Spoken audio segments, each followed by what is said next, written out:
Good morning friends. कल हमने Madhya Pradesh store purchase का जो 2015 का था वो हमने रूल 6 तक पढ़ लिया था। तो रूल 1 2 3 ऐसे याद करने की ज़रूरत नहीं है, आपको सिर्फ इसका कॉन्सेप्ट पता होना चाहिए। ठीक है, कॉन्सेप्ट यदि क्लियर है तो उसमें क्वेश्चन ऐसे नहीं पूछा जाता कि ये किस रूल में दिया है।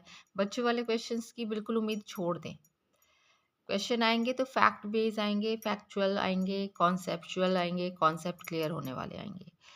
तो अपार्ट फ्रॉम दिस आपको इसको अच्छे से कवर अप कर कर चले जाना है, क्योंकि देखो बचे हैं 6-7 दिन, है ना, 6 दिन मुश्किल से या 5 दिन।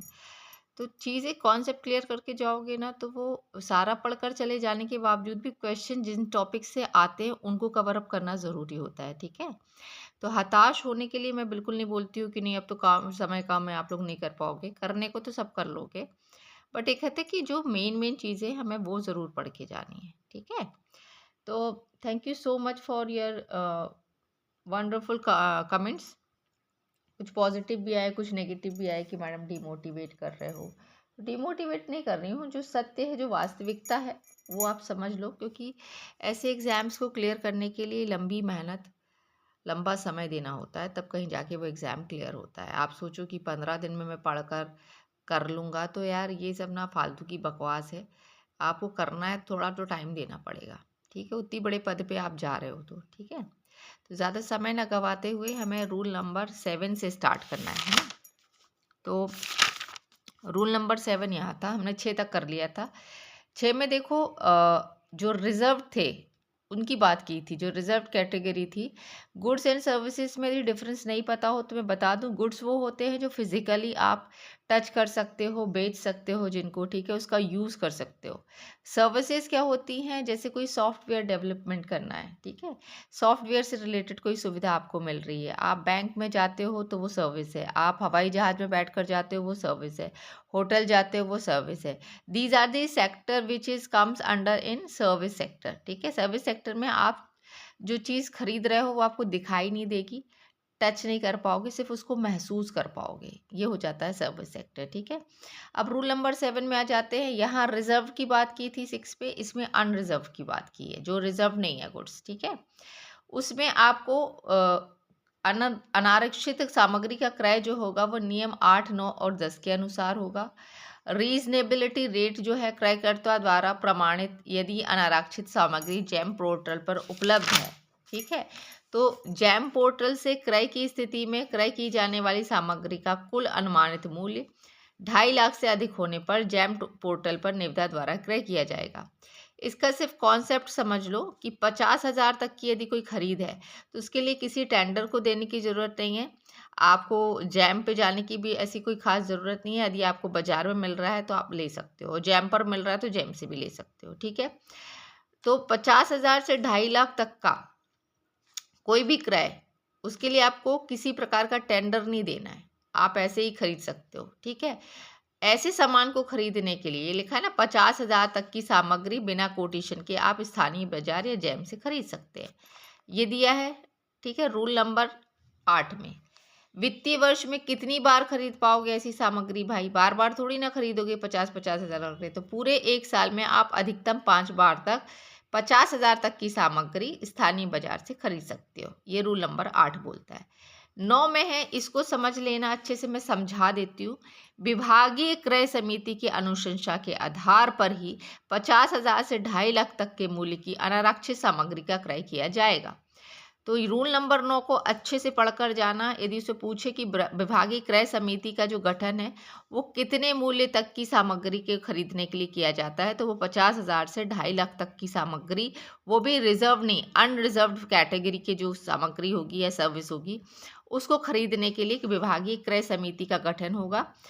उनकी अनुशंसा पर ही आप उसको खरीद पाओगे। और विभागीय क्रय समिति में कौन होगा, तो उचित स्तर के 3 सदस्य होंगे, जिसमें यथासंभव एक सदस्य विभागीय मामलों का जानकार हो। बस आपको इतनी जानकारी रूल नंबर 9 में विभागीय क्रय समिति के बारे में होना चाहिए। और यह जो क्रय समिति है, ये जैम पोर्टल में से न्यूनतम 3 निर्माताओं के उत्पादों की उपयुक्तता, गुणवत्ता, स्पेसिफिकेशन और प्रदाय अवधि का तुलनात्मक अध्ययन कर न्यूनतम दर के निर्माता से उत्पाद क्रय करने की अनुशंसा पर प्रमाण पत्र रिलीज करेगी। तो प्रमाण पत्र कौन रिलीज करेगा? विभागीय क्रय समिति। कितने तक की खरीद पे? 50,000 से 2.5 लाख तक की खरीद पर एक विभागीय समिति गठित की जाएगी, जिसमें 3 सदस्य होंगे। एक सदस्य वित्तीय मामलों का जानकार होना चाहिए। ये जैम पोर्टल पे जाएंगे, 3 निर्माताओं को सिलेक्ट करेंगे, उनकी अवधि, गुणवत्ता तुलना करके आप इन तीनों की, उसके बाद किसी एक को अनुशंसा पत्र रिलीज करेंगे कि हाँ भैया ये इससे हम खरीदेंगे। 10वां पढ़ना ज़रूरी नहीं है। अब आ जाते हैं 10.1 पे, खुली निविदा। दैट मीन्स कि अब आपको क्या देना है? अब आपको कोटेशन देना है या आपको कॉन्ट्रैक्ट के लिए एक निविदा जारी करनी है। तो ये 10वां भी इम्पॉर्टेंट है, ठीक है। क्रय की जाने वाली सामग्री और सेवाओं का अनुमानित मूल्य अब 2.5 लाख से अधिक पे ही आप निविदा जारी कर सकते हो, खुली निविदा पूरे प्रदेश भर में। उसको जारी करने के लिए आपको इस पर इसको ध्यान से देख लेना, इस पे एक ई टेंडर आपको पास करना होगा, देना होगा। उसमें आपको बताना होगा कि भैया हम इस सामान की खरीद करने वाले हैं, ये 2.5 लाख से ज़्यादा का होना चाहिए पर वो सामान, ठीक है, और वो भी अनरिजर्व कैटेगरी का, ठीक है। निर्माण क्रय से संबंधित सुविधा एमपी टेंडर, ये जो मैंने रेड लगाया है ना, इसको आईएमपी डाल लो। यदि वो पूछे कि निर्माण क्रय से संबंधित की निविदा कहाँ जारी की जाएगी, तो वो एमपी टेंडर पोर्टल पर ही जारी की जाएगी, ठीक है। उसके बाद 10.12, ये याद करने की ज़रूरत नहीं है, 10.12 ये सब याद करने की ज़रूरत नहीं है, आपको कॉन्सेप्ट पे ध्यान देना है।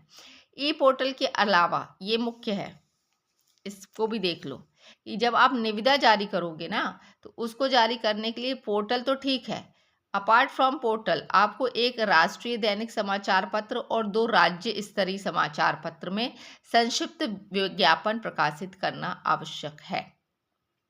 अंडरस्टैंड? क्या बोला मैंने आपको कि 2.5 लाख से ज़्यादा की यदि आप सामग्री खरीद रहे हो तो उसके लिए आपको एक खुली निविदा देनी होगी, जिसे ई टेंडरिंग कहते हैं। वो कहाँ से? इस.com पे, इसको याद कर लेना। और जो निर्माण से संबंधित सामग्री है वो इसी पोर्टल से, इसी पे टेंडर देना है इसका। अपार्ट फ्रॉम दिस आपको एक राष्ट्रीय दैनिक समाचार पत्र में और 2 राज्य स्तरीय समाचार पत्रों में इस टेंडर को संक्षिप्त विज्ञापन प्रकाशित करना बहुत जरूरी है, ठीक है। यहाँ तक क्लियर है? आगे बढ़ते हैं। आगे है आगे क्या दिया है इसमें, एक सेकेंड, ये अब आ जाते हैं हम सामान्यतः निविदा सूचना के प्रकाशन दिनांक से, अथवा मतलब कि 21 दिवस तक का आपको समय देना होगा उसके लिए। आपने निविदा जारी की, उसके लिए आपको 21 दिन तक वेट करना होगा कि निविदाएं आएंगी, लोगों को पता चलेगा, लोग भरेंगे उस टेंडर को, तो 21 दिन की समय अवधि आप दोगे निविदा मतलब आमंत्रित करने के लिए, आपको 21 दिन वेट करना होगा, ठीक है। ये समझ आया कि निविदा सूचना के प्रकाशन दिनांक से या दस्तावेज के पोर्टल पर अपलोड होने के दिनांक से भी बाद में न्यूनतम 21 दिन का समय आपको निविदा प्रस्तुत करने के लिए देना होगा, ठीक है। यदि इतना समझ आ गया है, ठीक है, ये आ गया है आपको अच्छे से समझ में कि नहीं आया है? अब ये हो गया 10.13। आगे बढ़ते हैं 10.14 पर आ जाते हैं, रिजर्व ऑक्शन या प्रोसेस का उपयोग। ये कोई ज़रूरी नहीं है पढ़ना। खुली निविदा आमंत्रित करने हेतु जैम पोर्टल, WW इम्पॉर्टेंट, ये सब इन दोनों पर खुली निविदा आमंत्रित करने के लिए, इसमें से पढ़ना क्या है, ये तो मैं पढ़ा चुकी हूँ कि इन दोनों पे दे सकते हो आप। निविदा आमंत्रित करने के लिए मध्य प्रदेश लघु उद्योग निगम की सेवाएं भी ले सकते हैं, जिसके लिए निगम को निविदा मूल्य का 0.5% सेवा शुल्क दे होगा। ये वाला जो है ना, इसको मैं और क्लोज कर देती हूँ, स्क्रीनशॉट ले लेना, मन लगा के इसको पढ़ना अच्छे से, ठीक है। इसके बाद 10.2 है, एकल स्रोत से क्रय हेतु निविदा उपार्जन करने से पहले मंत्रालय विभाग संस्था के सक्षम अधिकारी द्वारा प्रमाण पत्र जारी करना होगा। एकल स्रोत मतलब किसी एक स्पेसिफिक संस्था से यदि हम कोई चीज़ का क्रय कर रहे हैं तो उसके लिए हमें किसकी अनुमति लेनी होगी? सक्षम अधिकारी द्वारा प्रमाण पत्र जारी करेगा। जैसे वहाँ विभागीय समिति करती थी रिजर्व 50,000 से 2.5 लाख तक के लिए, ऐसे ही यहाँ प्रमाण पत्र कौन जारी करेगा? तो सक्षम अधिकारी जारी करेगा। 10.3 में क्या है? ग्लोबल टेंडर इंक्वायरी, जो ज़्यादा ज़रूरी नहीं है, ठीक है। इसमें सिर्फ आपको ये लघु उद्योग निगम का पता होना चाहिए कि खुली निविदा आमंत्रित करने के लिए वो किसकी सेवाएं ले सकते हैं, इसकी, और कितने तक का मूल्य 0.5% का सेवा शुल्क दे होगा, ठीक है। इसके अलावा अब आ जाते हैं रूल नंबर 11 पर। नियम 7, 8, 9, 10 में परिवर्तन नियम 31 के अंतर्गत गठित समिति द्वारा किया जा सकता है। ठीक है, 12 का नहीं पढ़ने की जरूरत, 13 पढ़ने की जरूरत नहीं है। 14 पे आ जाते हैं, अर्नेस्ट मनी डिपॉजिट। ये मैंने चार्ट दे दिया है, इसको याद कर लेना, ये पेपर में आएगा तो बन जाना चाहिए कि 10 करोड़ तक की निविदा पे 3%, 10 करोड़ से 50 करोड़ तक की बढ़ी हुई सीमा पर 1%, 50 करोड़ से अधिक पर बढ़ी हुई राशि पर 0.5% का आपको क्या करना होगा, अर्नेस्ट मनी डिपॉजिट करना होगा, जिसको रिटर्न कब कर सकती है सरकार, यदि कोई निविदा उनको पसंद नहीं आई या उसको असफल हो गई वो, तो उसको वापस, ये निविदा राशि कब वापस करी जाएगी, तो 30 दिन के अंदर ये वापस की जाएगी। ठीक है, इसका स्क्रीनशॉट ले लो। Earnest money deposit rule number 4 पर दिया, 14 पे दिया है।